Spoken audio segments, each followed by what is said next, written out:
Bismillahirrahmanirrahim.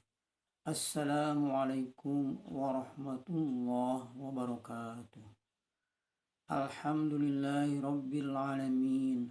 Wabihi nasta'inu ala umuri dunya waddin. Wassalatu wassalamu ala asrafil anbiya'i wal mursalin. Wa ala alihi wa ashabihi zahidin at-takhirin. Amma ba'd.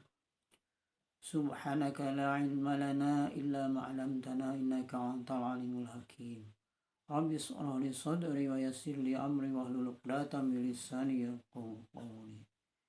Alhamdulillah, kita bersyukur kepada Allah Subhanahu wa taala yang sampai detik saat sekarang ini Allah masih memberikan kesempatan untuk dapat melanjutkan perjalanan hidup di alam dunia ini. Semoga dalam mengisi kehidupan kita di alam dunia ini mendapatkan pertolongan, perlindungan dari Allah Subhanahu wa taala. Amin ya rabbal alamin.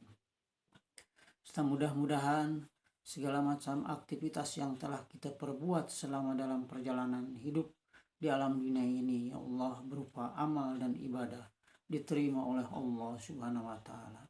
Dan semoga Allah mengampuni dari segala macam dosa dan kesalahan kita, dan kita diwafatkan dalam keadaan husnul khatimah. Amin ya rabbal alamin. Salawat serta salam marilah kita limpah curahkan kepada junjungan panutan alam Kangjeng Nabi Muhammad sallallahu alaihi wasallam. Saudara-saudara, sahabat-sahabat di mana saja berada, mari kita buka di dalam kitab suci Al-Quran surat Al-Isra ayat ke-16. Allah berfirman, A'udzu billahi minasyaitonir rajim. Bismillahirrahmanirrahim. Wa idza aradna an nuhlika qaryatan amarna mutra fiha fafasaqu fiha fahaqqa 'alaihal qawlu fadammarnaha tadmira. Shadaqallahu azim. Yang artinya wallahu a'lam bimuradi. Dan jika kami hendak membinasakan suatu negeri, maka kami perintahkan kepada orang yang hidup mewah di negeri itu agar mentaati Allah. Tetapi bila mereka melakukan kedurhakaan di dalam negeri itu, maka sepantasnya berlakulah terhadapnya perkataan hukuman kami. Kemudian kami binasakan sama sekali negeri itu. Ayat ini menunjukkan betapa kekayaan dan kemewahan dapat meruntuhkan sebuah negeri. Orang-orang yang berkuasa di dalam satu negeri mendapat kesempatan yang amat luas dengan sebab kekuasaannya itu. Allah membuka kesempatan bagi mereka seluas-luasnya dengan kekuasaan yang ada padanya, tetapi sebagai orang yang bertanggung jawab terhadap orang banyak, terhadap negeri yang mereka diami, orang-orang yang terkemuka dan berkuasa itu diperintah. Artinya kepada merekalah terlebih dahulu perintah datang, supaya mereka menghormati undang-undang. Mereka yang mempelajari, mengerjakan yang baik dan menjauhi yang buruk, tetapi perintah itu kerap kali abaikan, sebab kekuasaan itu membuat manusia jadi lupa. Itulah yang dinamakan mabuk kekuasaan. Jiwa mereka tidak lagi terkendali oleh iman. Lalu berbuat fasiklah mereka, berbuat maksiat dan mempelopori pendurhakaan kepada Allah. Mereka mengakui dengan mulut bahwa mereka bermaksud hendak mengerjakan perbaikan, islah, padahal bekas dari perbuatan mereka bukanlah perbaikan, melainkan perusakan. Lihat firman Allah dalam Al-Quran surat Al-Baqarah ayat 11 sampai 12. Allah berfirman, A'udzu billahi minasyaitonir rajim. Bismillahirrahmanirrahim. Wa idza qila lahum la tufsidu fil ardi qalu innama nahnu muslihun. Shadaqallahul azim. Yang artinya, dan apabila dikatakan kepada mereka, janganlah berbuat kerusakan di muka bumi, mereka menjawab, sesungguhnya kami orang-orang yang melakukan perbaikan. Di ayat yang ke-12 Allah berfirman kembali, A'udzu billahi minasyaitonir rajim. Bismillahirrahmanirrahim. Ala innahum humul mufsiduna walakin la yash'urun. Shadaqallahul azim. Yang artinya, ingatlah, sesungguhnya merekalah yang berbuat kerusakan tetapi mereka tidak menyadari. Maka datanglah lanjutan ujung ayat ke-16 dari surat Al-Isra. Lantaran itu patutlah turun ke atas mereka azab, maka kami hancurkan mereka sehancur-hancurnya. Itulah suatu akibat yang wajar yang selalu bertemu dalam sejarah bangsa-bangsa dan negeri-negeri. Kekuasaan adalah suatu percobaan paling hebat dalam jiwa manusia.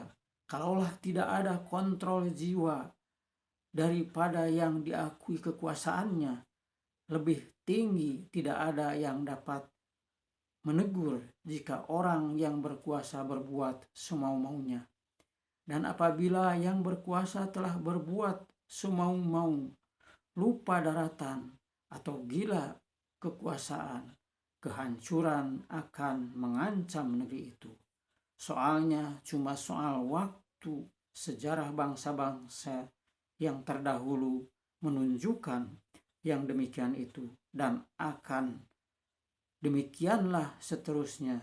Kekuasaan itu akan runtuh dan bangunan yang mereka bangunkan akan hancur. Dan tidak ada satu kekuasaan pun yang dapat menghalangi kehancuran itu.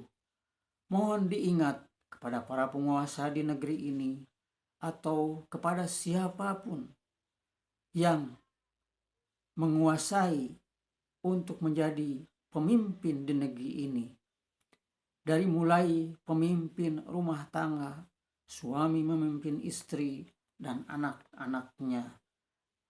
Bapak Ketua RT memimpin masyarakat di lingkungan sekitarnya, sampai dengan ke level paling tinggi presiden, memimpin kepada rakyatnya untuk mengingat akan kekuasaan yang diamanahkan oleh Allah, dapat mengemban amanah ini dengan sebaik-baiknya untuk mendapatkan ridho dari Allah Subhanahu wa Ta'ala.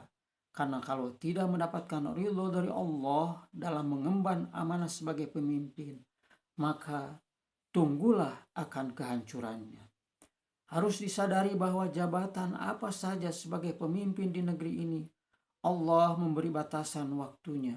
Kalaulah sudah habis batasan itu diembannya, maka akan kembali lagi ke semula sebagai manusia biasa.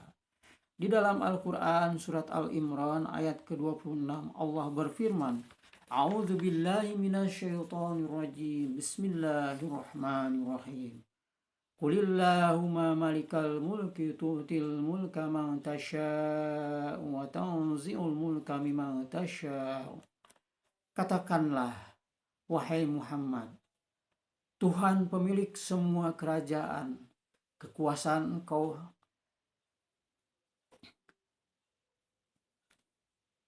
Engkau berikan kekuasaan di dunia kepada siapa yang Engkau kehendaki, dan Engkau cabut kekuasaan dari siapa yang Engkau kehendaki.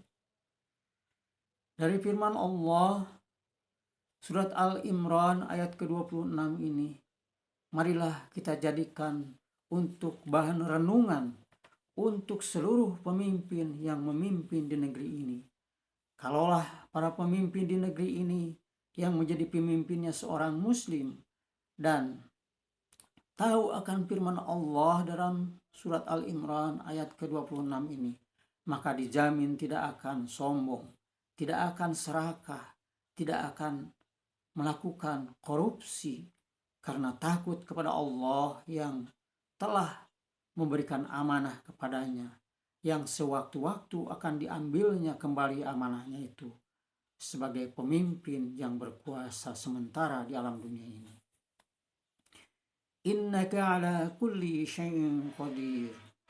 Sungguh engkau atas segala sesuatu maha kuasa. Jadi kita sebagai umat manusia harus tunduk dan patuh dalam mengemban amanah dari Allah Subhanahu wa taala. Jangan seenaknya mentang-mentang sedang berkuasa apa saja boleh dilakukan tanpa memandang halal dan haram, sikut ke sana, sikut ke sini, menindas kepada orang yang lemah, tidak memperhatikan bagaimana penderitaan orang-orang miskin yang terlantar dalam memenuhi kebutuhan hidup sehari-harinya. Marilah kita jadikan renungan dari ayat ke ayat yang telah saya sampaikan ini untuk dapat dijadikan pedoman dalam mengisi kehidupan di alam dunia ini. Marilah kita sebagai pemimpin di dalam rumah tangga untuk menjadi pemimpin yang baik, yang amanah, yang mudah-mudahan Allah memberikan tuntunan ke jalan yang lurus, ke jalan yang benar, ke jalan yang mendapatkan ridho dari Allah Subhanahu wa taala.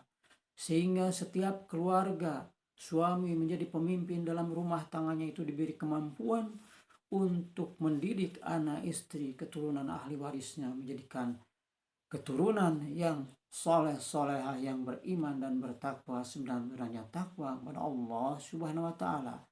Karena hanya dengan iman dan takwa yang akan menyelamatkan kehidupan umat manusia, selamat di dunia dan selamat tatkala kita menghadap kepada Allah Subhanahu wa taala. Kita di dalam mengisi kehidupan di alam dunia ini, tujuan kita hanya satu, adalah mendapatkan ridho dari Allah Subhanahu wa taala, sehingga seluruh aktivitas kegiatan yang kita perbuat di alam dunia ini jangan sampai terlepas tidak mendapatkan ridho dari Allah Subhanahu wa taala. Amin ya rabbal alamin. Wassalamualaikum warahmatullahi wabarakatuh.